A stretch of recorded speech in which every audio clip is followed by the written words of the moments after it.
Dear student, आज का हमारा टॉपिक है पेटेंट्स एक्ट 1970। और इसमें जो है ये पिक्चर से आपको मैं थोड़ा सा पेटेंट के बारे में क्लियर करूँगी। यहाँ पे कोई भी एक पर्सन है जिसने ये मशीन या ये रोबोटिक मशीन जो कि यूज़फुल है फॉर द सोसाइटी, ये इन्वेंट की और उसने इस मशीन की प्रोडक्शन करनी शुरू कर दी अपनी फैक्ट्री में। ठीक है, लेकिन क्या हुआ कि इसका ही कोई राइवलरी था, उसने भी सिमिलर प्रोडक्ट बनाया, वही मशीन, उसमें जस्ट कलर का चेंज करके और वो प्रोडक्ट बनाने की अपनी फैक्ट्री स्टार्ट कर दी और उस प्रोडक्ट को जो है वो बनाना शुरू कर दिया। तो इससे जो है इसको तो लॉस हो गया इस पर्सन को, जिसकी ये एक्चुअल में जिसकी क्रिएशन थी, जिसने इसके बारे में सोचा था। तो थॉट तो इसके दिमाग में आया था, इस पर्सन के फर्स्ट पर्सन के दिमाग में, लेकिन इस पर्सन के थॉट को या इसकी जो क्रिएशन है या इसका जो इंटेलेक्चुअल प्रॉपर्टी थी उसको किसने यूज़ करना शुरू कर दिया? इस सेकंड पर्सन ने यूज़ करना शुरू कर दिया और उसके कारण जो है इसको लॉस हो गया। मार्केट में इसका प्रोडक्ट की जो है वो कम हो गई, जो उसकी सेल थी। ठीक है, तो इसने क्या गलत किया होगा? Why it is so? इसने ये गलत किया कि इसने अपने इस प्रोडक्ट को पेटेंट नहीं करवाया। अपनी ये जो इसकी इन्वेंशन थी उसको जो है उसने पेटेंट नहीं करवाया। इसकी वजह से इसने जो है इसको यूज़ करना शुरू कर दिया। अगर इसने इसको पेटेंट करवाया होता, अगर इस प्रोडक्ट के ऊपर पेटेंटेड होता mark, then this person can never be used his invention as his invention, as other person's invention, या अदर पर्सन उसको यूज़ भी नहीं कर सकता है, इवन प्रोड्यूस भी नहीं कर सकता है और मार्केट में उतार भी नहीं सकता है। अदरवाइज़ उसके लिए जो है वो there are some punishment for that. Then देखिए, अब मीनिंग ऑफ पेटेंट क्या है? अब आपने देखा होगा कि कॉपीराइट हो गया, ट्रेडमार्क हो गया, या फिर हमने इंडस्ट्रियल डिज़ाइन किए, इन सब के लिए भी पनिशमेंट थी। ठीक है, तो ये पेटेंट अलग क्यों है? क्योंकि हमने ये जो इंटेलेक्चुअल प्रॉपर्टी राइट्स के बारे में जो हम पढ़ रहे हैं, इसमें हम 4 मेन चीज़ें करेंगे।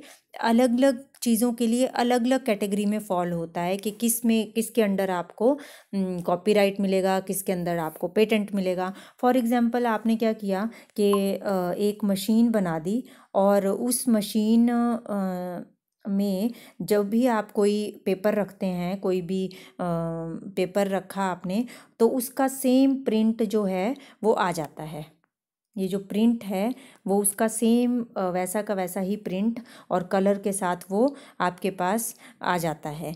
तो इसमें जो है जो प्रिंट आया उसके ऊपर पर्टिकुलर, या जो आर्ट आया उसके ऊपर पर्टिकुलर, जिस भी पर्सन ने वो आर्ट दिया होगा या ये पेपर में उसने उसको छापा होगा, तो उसके ऊपर उसका कॉपीराइट होता है। लेकिन जो ये मशीन बनाई है इसके ऊपर पेटेंट मिलता है, इसके ऊपर पेटेंट मिलता है।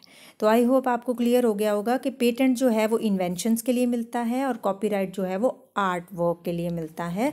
तो पेटेंट, यहाँ पे मीनिंग ऑफ पेटेंट क्या आ जाता है कि meaning of patent is that patent is an exclusive right granted to the inventor. जिसने इन्वेंशन की है उसको ग्रांट होगा वो with respect to his invention. जो उसने इन्वेंशन की है उसके रिस्पेक्ट में इन्वेंटर को एक्सक्लूसिव राइट ग्रांट होता है। और यहाँ पे ये और है, और it is a right given to the inventor for the protection of his invention. मतलब राइट मिल रहा है इन्वेंटर को अपनी इन्वेंशन को प्रोटेक्ट करने के लिए। ठीक है, अपनी जो उसने खोज की है उसको प्रोटेक्ट करने के लिए। देन ये जो पेटेंट एक्ट 1970 है, अब ये पूरा एक एक्ट है। तो एक्ट में क्या होते हैं? सेक्शंस होते हैं, पैराग्राफ्स होते हैं। ठीक है, तो उसमें जो है सेक्शन 2 जो है इस एक्ट का, उसके according there are some definitions जो आपको करनी है। ठीक है। तो सेक्शन 2 के अंडर ये डेफिनेशंस आती हैं, इस एक्ट के सेक्शन 2 में ये डेफिनेशंस आती हैं। सेक्शन 2 की जो एम है, ठीक है, एम पैरा है, उसमें पेटेंट की डेफिनेशन क्या दी हुई है इस एक्ट के अकॉर्डिंग, 1970 के अकॉर्डिंग, कि पेटेंट जो है, patent means a patent for any invention granted under this act. तो पेटेंट मिलेगा मतलब राइट मिलेगा under for any invention.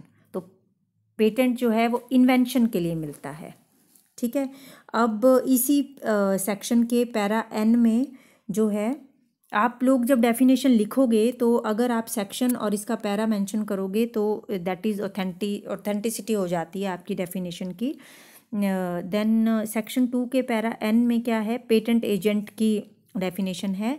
Patent agent means a person for the time being registered under this act as a patent agent.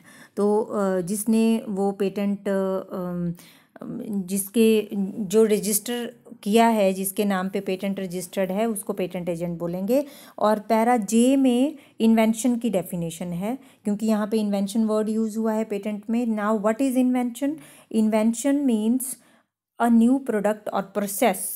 वो product भी हो सकता है या उस प्रोडक्ट को बनाने की process involving an inventive steps, जिसमें कि इन्वेंटिव स्टेप्स इन्वॉल्व होने चाहिए, और and it is capable of industrial application. तो 3 चीज़ें आती हैं इन्वेंशन में। नंबर 1 वो न्यू प्रोडक्ट और प्रोसेस होनी चाहिए, number 2 that involves N inventive steps, and number 3 it is capable of industrial application, ठीक है।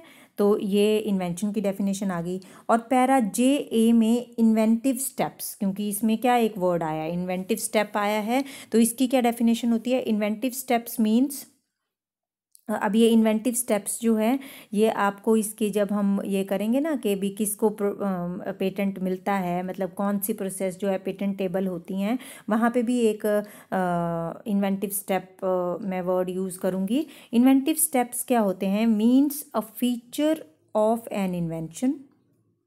एक तो ये फीचर है इन्वेंशन का, that involves technical advance as compared to existing knowledge or having economic significance or both, and that makes the invention non-obvious या not obvious to the person skilled in the art। देखिए यहाँ पे 2-3 चीज़ें use हुई हैं। एक तो feature, inventive steps क्या होते हैं? फीचर ऑफ एन इन्वेंशन होते हैं, और इट इन्वॉल्व्स टेक्निकल एडवांस, मतलब टेक्निकली एडवांस्ड होना चाहिए as compare to the existing knowledge. मतलब ऐसा नहीं हो कि जो नॉलेज पहले से ही एग्जिस्ट कर रही है ना, जो नॉलेज पहले से ही एग्जिस्ट कर रही है, जैसे नेचर ने मान लो कोई नॉलेज दी है हमें, ठीक है, तो उसी नॉलेज को नहीं यूज़ कर सकते।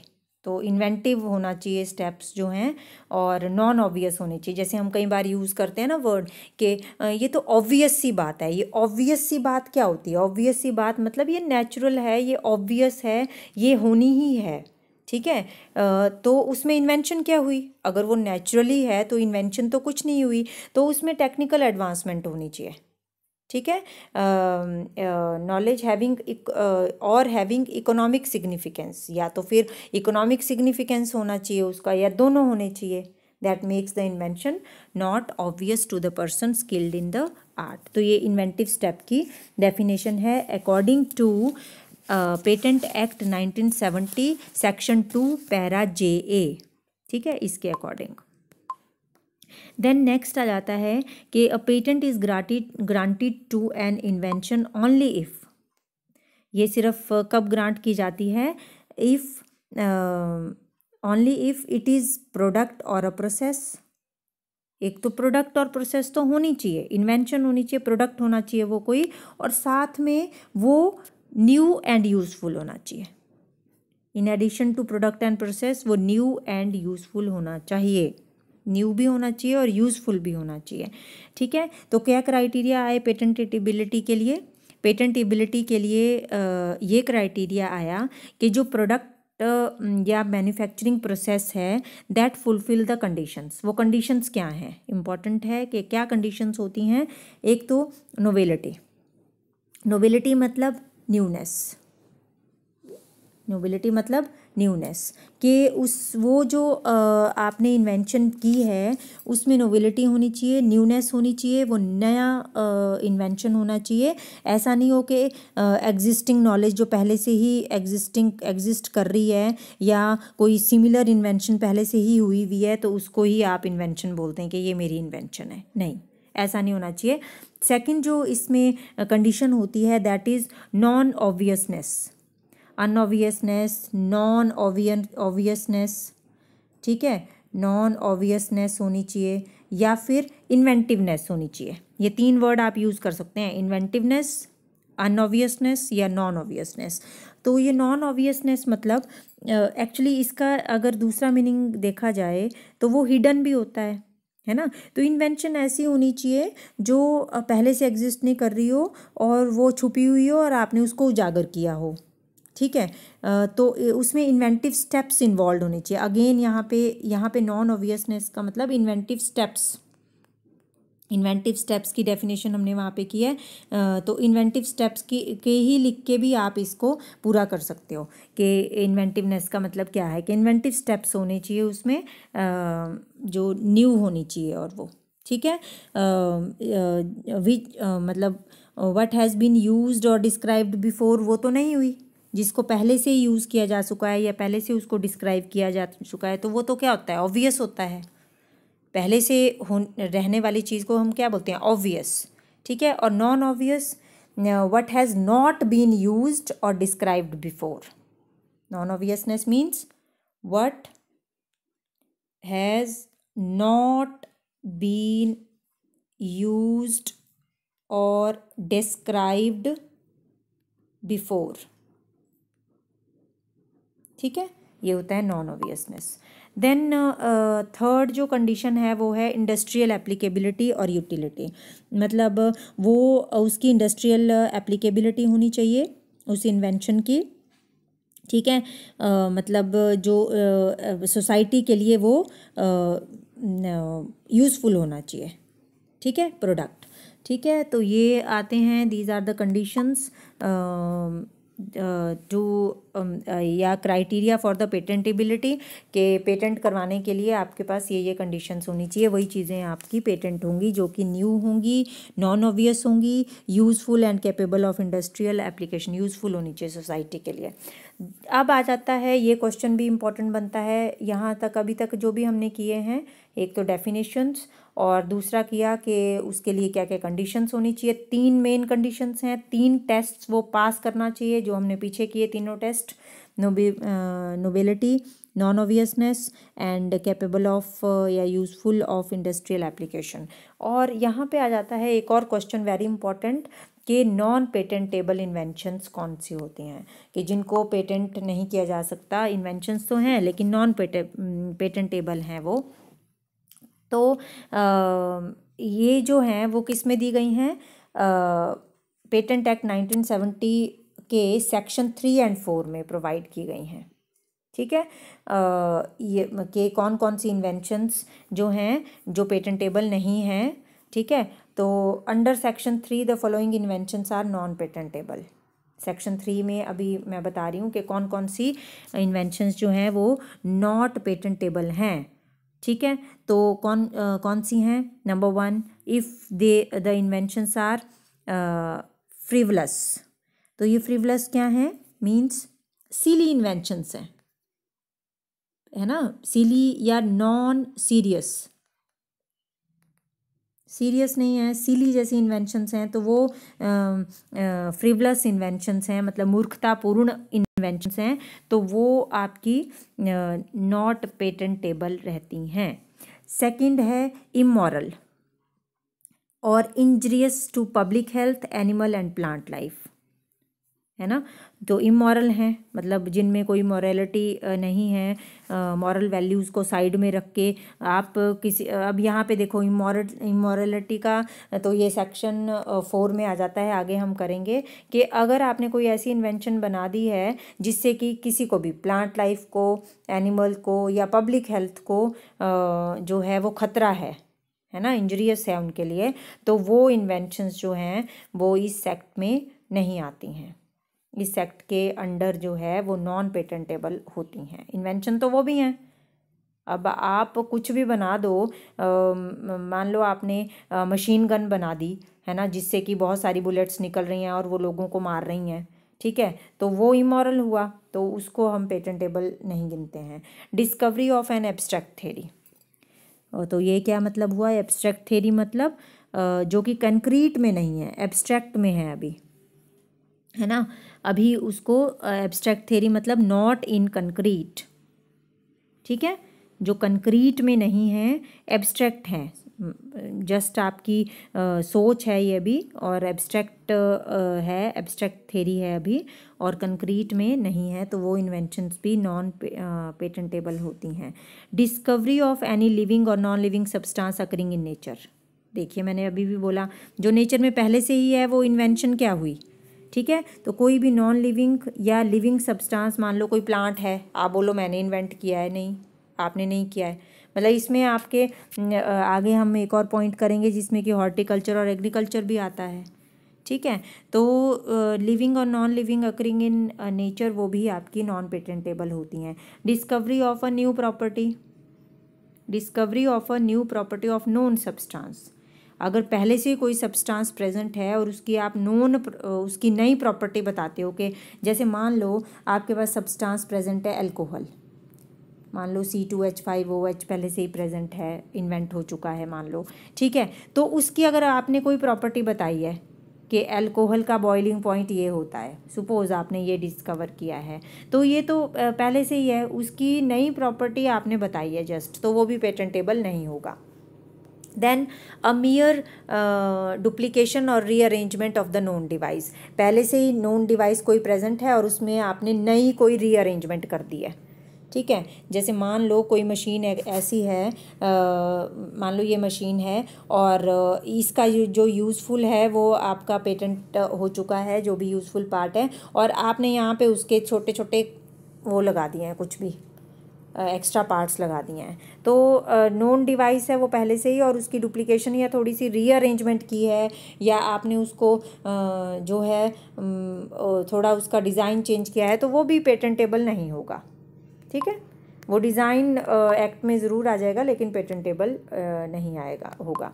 देन नेक्स्ट आ जाता है, देखिए ये आपके 16 पॉइंट्स हैं, आप इन सबको लिखेंगे तो आपको मार्क्स अच्छे मिलेंगे और ये पूरा एक क्वेश्चन बनता है।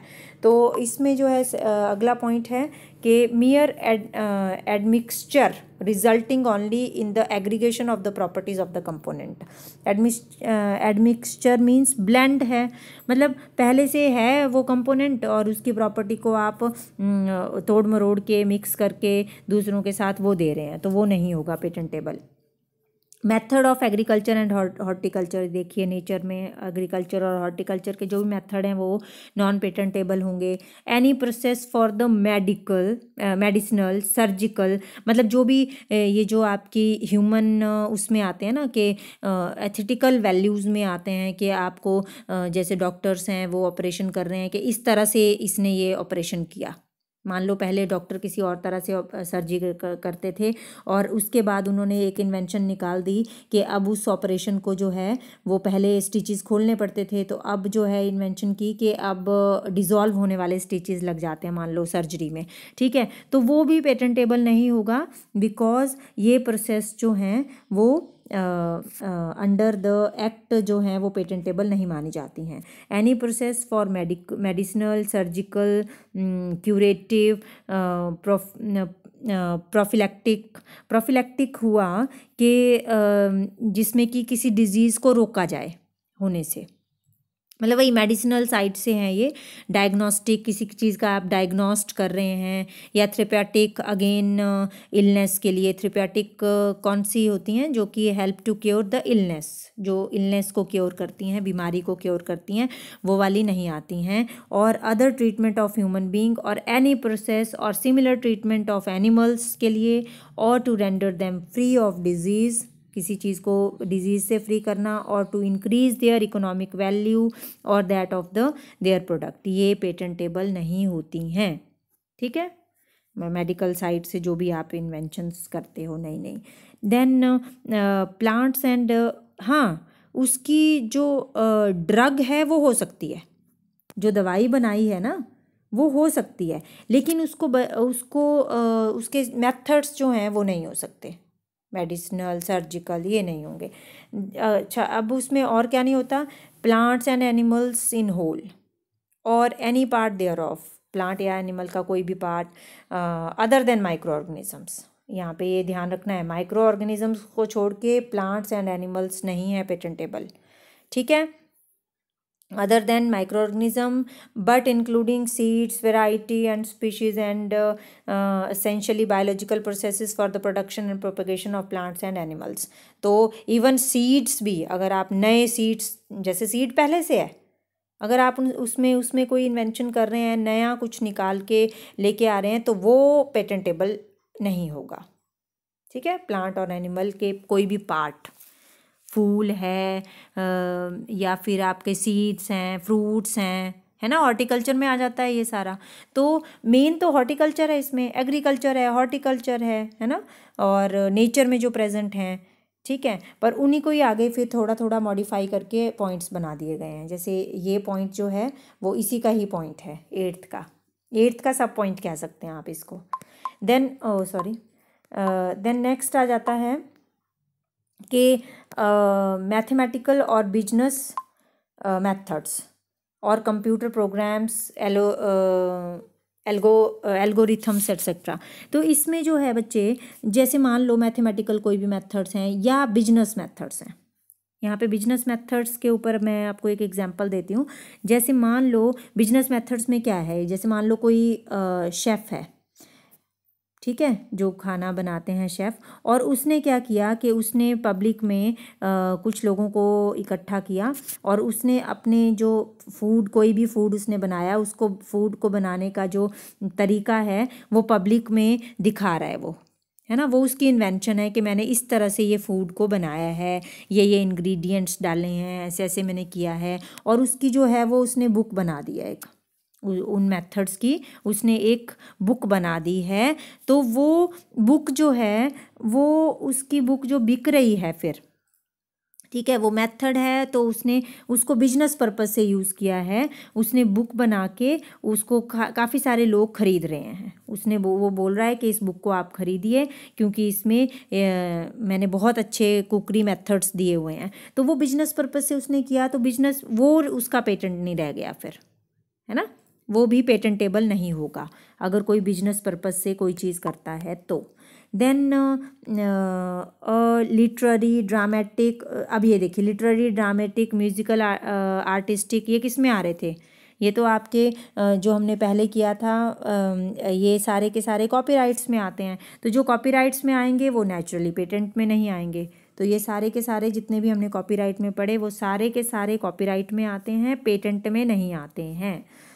A mere scheme or rule or method of performing mental act or method of playing games, ठीक है, तो ये भी नहीं आते हैं कि मेथड ऑफ प्लेइंग गेम आप बता दो या स्कीम बता दो आप उनको खेलने के लिए, गेम्स को खेलने के लिए, तो वो भी पेटेंट में नहीं आते हैं। इवन कि जैसे मान लो, जैसे देखो यहाँ पे जो बिजनेस मेथड से मैं आपको बताऊँ एक, कि किसी ने एक मशीन बनाई है, लेकिन वो मशीन कैसे है, गैम्बलिंग मशीन है, ठीक है, तो इन्वेंशन है, वो भी गैम्बलिंग के लिए उसने की हुई है, वो उसको बनाया हुआ है, लेकिन उससे उसको बिजनेस हो रहा है, तो वो भी पेटेंटेबल नहीं होगा। देन यहाँ पे आ जाता है प्रेजेंटेशन ऑफ इंफॉर्मेशन। अगर कोई इन्फॉर्मेशन ही दे रहा है जस्ट, तो वो भी नहीं होगा। उसकी प्रेजेंटेशन दे रहे हैं तो वो भी पेटेंटेबल नहीं होगा। टोपोग्राफी ऑफ इंटीग्रेटेड सर्किट्स, जैसे मान लो सर्किट्स हैं, उसकी शेप, जैसे आपने देखा होगा ना यहाँ पे इस तरह से जो है कंप्यूटर है या टीवी के अंदर इस तरह से सर्किट्स होते हैं, सर्किट्स बने होते हैं, है ना, तो उनकी टोपोग्राफी, उनकी शेप, वो भी पेटेंटेबल नहीं होती है। और लास्ट है an invention which in fact is traditional knowledge. ये देखिए, ये भी अब अगेन इम्पॉर्टेंट है। ट्रेडिशनल नॉलेज की इन्वेंशन भी आपकी पेटेंटेबल नहीं होती है। ट्रेडिशनल नॉलेज में का मतलब क्या आ जाता है यहाँ पे, कि जैसे फॉर एग्जांपल आपके नीम है, नीम पता है ना, नीम की पत्तियाँ यूज़ होती हैं जिससे कि आपके स्किन की कई प्रॉब्लम्स जो हैं वो सॉल्व होती हैं। या टर्मरिक है, हल्दी, ठीक है, हल्दी के भी बहुत सारी जो हैं वैल्यूज़ होती हैं आपकी कई उसको डिजीज़ को क्योर करने के लिए। लेकिन ये ट्रेडिशनली चला आ रहा है, हमारी दादी भी देती थी, नानी और उससे पर नानी हमें सब देती थी कि भी हमने जो है ये हल्दी वाला दूध पियो और आप ठीक हो जाओगे किसी भी कोई भी पर्टिकुलर चीज़ से। या आपको कोई स्किन प्रॉब्लम हो गई है, नीम के पत्तियाँ डालो नहाने के पानी में और आप ठीक हो जाओगे। तो ये तो ट्रेडिशनल नॉलेज है, काफ़ी टाइम से चली आ रही है। और अगर कोई ये बोले कि मैंने नीम की पत्तियों को लेके जो है वो बहुत अच्छी इन्वेंशन की है कि ये चीज़ करती है, ये चीज़ करती है, ठीक है, वो पहले से नॉलेज है, तो उसको आप लोग तोड़ मड़ोड़ के पेश कर रहे हो, that is not patentable. Clear हो गया ये सारा कि क्या क्या चीज़ें नॉन पेटेंटेबल होती हैं, ये इंपॉर्टेंट क्वेश्चन है। देन जो सेक्शन 4 है, अब मैंने बोला था सेक्शन 3 और 4 में आता है, सेक्शन 4 में आता है invention relating to atomic energy is not patentable. इसका एक क्वेश्चन बन सकता है 1 मार्क्स के क्वेश्चन में, किसी भी तरह से पूछा जा सकता है कि एटॉमिक एनर्जी या न्यूक्लियर एनर्जी, है ना। तो एटॉमिक एनर्जी देखिए हमारी क्या होती है बच्चे, डिस्ट्रक्शन के साथ इन्वॉल्व होती है। तो हमने क्या किया था कि कुछ भी इमोरल है, इंजरियस है टू पब्लिक हेल्थ और एनिमल और प्लांट लाइफ, तो वो आपकी पेटेंटेबल नहीं होती है। तो no patent shall be granted in respect of an invention related to atomic energy falling with in the section 1 of section subsection of 1 of section 20 of the atomic energy act. तो atomic energy act में भी 1962 का atomic energy act है, उसमें भी उसके भी section 20 के सबसेक्शन 1 में ये बताया गया है कि जो भी इन्वेंशन एटॉमिक एनर्जी से रिलेटेड होंगी उनका पेटेंट ग्रांट नहीं होगा। क्लियर हो गया ये। देन ये आपका आ जाता है यहाँ पे कि पेटेंट रजिस्ट्रेशन प्रोसीजर क्या है, कि क्या क्या प्रोसीजर फॉलो होता है। तो यहाँ पे एक चीज़ जो बहुत ही अच्छे से आप एग्ज़ाम में लिख सकते हो कि बहुत ही लेंथी प्रोसीजर होता है इसका एक्ट के अंदर, और सेक्शन 6 to 43 आता है, मतलब सेक्शन 6 से स्टार्ट होगा और सेक्शन 43 पे ग्रांट होता है फिर पेटेंट। तो सेक्शन 6 से लेके 43 तक आपको सारे स्टेप्स जो हैं वो फॉलो करने होते हैं। थोड़ी समरी जो है आपने याद कर लेनी है, क्योंकि बाकी जो जितने भी सेक्शन हैं वो तो वकीलों का काम है याद करना, है ना, लॉ में आते हैं कि किसको पेटेंट मिलेगा या पेटेंट ऑफिस वाले देखेंगे। हम लोगों को इसकी थोड़ी समरी कर लेनी है। तो सबसे पहले जो जिसने इन्वेंशन की है वो एप्लीकेशन फाइल करता है और सबमिट करता है, submission of application to the controller, जो पेटेंट ऑफिस है उसको जो देखता है उसके पास, उसके कंट्रोलर के पास सबमिट करता है एप्लीकेशन। देन एप्लीकेशन की पब्लिकेशन होती है, publication of the application. Then examination of the application. तो एग्जामिनेशन ऑफ द एप्लीकेशन में मतलब for the purpose of ascertaining whether the invention was anticipated, if anticipated patent not granted. तो examination किस चीज़ का होता है कि कहीं पहले से तो नहीं फोरकास्ट हुआ है उसका, जो उसकी इन्वेंशन है कहीं पहले से फोरकास्ट तो नहीं है, एंटिसिपेटेड मतलब फोरकास्ट, ठीक है। तो पहले से तो नहीं है वो इन्वेंशन, कहीं अगर न्यू नहीं होगी तो फिर मतलब वही 3 पॉइंट पे हमें आना है, nobility, non obviousness and capable of industrial application, तो इसका एग्जामिनेशन करता है। ठीक है, फिर एप्लीकेशन जो है वो एक्सेप्ट होती है, acceptance of application for grant of patent by controller. ठीक है, फिर एडवर्टाइजमेंट ऑफ पेटेंट एप्लीकेशन होती है। एडवर्टाइजमेंट क्यों करनी पड़ती है बाय द कंट्रोलर? कंट्रोलर क्या करता है, उस एप्लीकेशन की एडवर्टाइजमेंट करता है। वो इसलिए करता है एडवर्टाइजमेंट कि कहीं ऐसा तो नहीं है कि कोई उसके ऊपर क्लेम कर रहा है। ठीक है, तो अगर एप्लीकेशन जो है इफ़ एप्लीकेशन इज़ अपोज्ड, जैसे एप्लीकेशन को अपोज भी किया जा सकता है या उसको एप्लीकेशन नॉट अपोज्ड। तो अपोज किस किस केस में किया जा सकता है कि अपोज किया जा सकता है, एनी इंटरेस्टेड पर्सन में oppose the grant of patent with in the 4 month, जैसे from the date of advertisement of acceptance. मतलब एक्सेप्ट तो हो गई है एप्लीकेशन, कंट्रोलर ने एक्सेप्ट कर लिया, लेकिन उसको अब एडवर्टाइज कर रहा है कि कहीं कोई ऐसा पर्सन तो नहीं है जो उसको अपोज कर रहा है। ठीक है, तो उसको 4 महीने के अंदर अपना ये देना पड़ता है कि मैं अपोज कर रहा हूँ इस एप्लीकेशन को, ये इन्वेंशन मैंने पहले से कर रखी है या कुछ भी उससे रिलेटेड मैंने पहले से किया गया है, तो उसको 4 मंथ का टाइम मिलता है। और सेक्शन 25 जो है it provides for the grounds of opposition. ठीक है, some of them are that there is के अपोजिशन के लिए सेक्शन 25 में बताया गया है कि क्या क्या ग्राउंड्स हैं जिसके ऊपर वो अपोजिशन करेगा जो भी। ठीक है, तो वही ग्राउंड्स होंगे जो उस कैटेगरी में फॉल नहीं करते होंगे, जो हमने पीछे पढ़ी 4। ठीक है, कि एक तो वो ये बोल सकता है कि ऑब्वियसनेस है जी, इस पेटेंट की ऑब्वियसनेस है। हमें क्या क्राइटेरिया होना चाहिए कि नॉन ऑब्वियसनेस होनी चाहिए, है ना। तो वो पर्सन क्या बोल सकता है कि इसकी ऑब्वियसनेस है। ठीक है, दूसरी चीज़ वो क्या कर सकता है कि लैक ऑफ इन्वेंटिव स्टेप्स, वही ऑब्वियसनेस ही आ गया इसमें भी कि इन्वेंटिव स्टेप्स का लैक है इसमें, या इन्वेंशन जो है पेटेंटेबल नहीं है, या देयर इज़ प्रायर पब्लिकेशन और प्रायर यूज़ ऑफ इन्वेंशन, के पहले से ही यूज़ हो रहा है इस इन्वेंशन का या पहले से ही पब्लिश हो चुका है ये इन्वेंशन। ठीक है, तो आपकी एप्लीकेशन जो है वो क्या हो जाएगी, रिजेक्ट हो जाएगी। लेकिन अगर किसी ने एप्लीकेशन को अपोज नहीं किया है तो patent is granted under section 43 under the seal of the controller. Patent की सील लगती है, पेटेंटेड की, कंट्रोलर की सील लगती है अंडर सेक्शन 43, और वो पेटेंट जो है वो ग्रांट कर दिया जाता है पर्टिकुलर पर्सन को। तो सेक्शन इम्पॉर्टेंट है यहाँ पे, कौन से सेक्शन के अंडर क्या आ रहा है। सेक्शन 25 के अंडर जो है ग्राउंड्स बताते हैं अपोजिशंस के। ठीक है, और सेक्शन 43 में जो है पेटेंट ग्रांट कर दिया जाता है जो जिसने पेटेंट फाइल किया होता है। तो इसके बाद एक छोटा सा और कर लेती हूँ मैं टॉपिक यहाँ पे कि ड्यूरेशन ऑफ पेटेंट कितनी होनी चाहिए। एक तो ये ड्यूरेशन ऑफ पेटेंट कौन से सेक्शन में आती है, सेक्शन 53 में। सेक्शन 53 देखेंगे ना अगर आप एक्ट का, और उसका पैरा 1 देखेंगे तो उसमें आप देखेंगे कि उसमें ड्यूरेशन दी हुई है कि पेटेंट कितने साल के लिए होता है, तो ये 20 ईयर्स के लिए होता है अकॉर्डिंग टू दैट सेक्शन।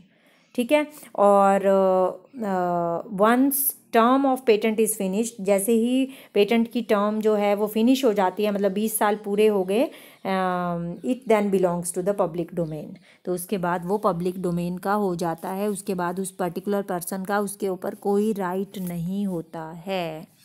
तो ये ड्यूरेशन हो गया। देन उसके बाद एक चीज़ और कर लेते हैं कि I hope this is all about today, because time बहुत इसमें हो गया है। तो इसके बाद का लेक्चर जो है वो मैं नेक्स्ट लेक्चर में लूँगी।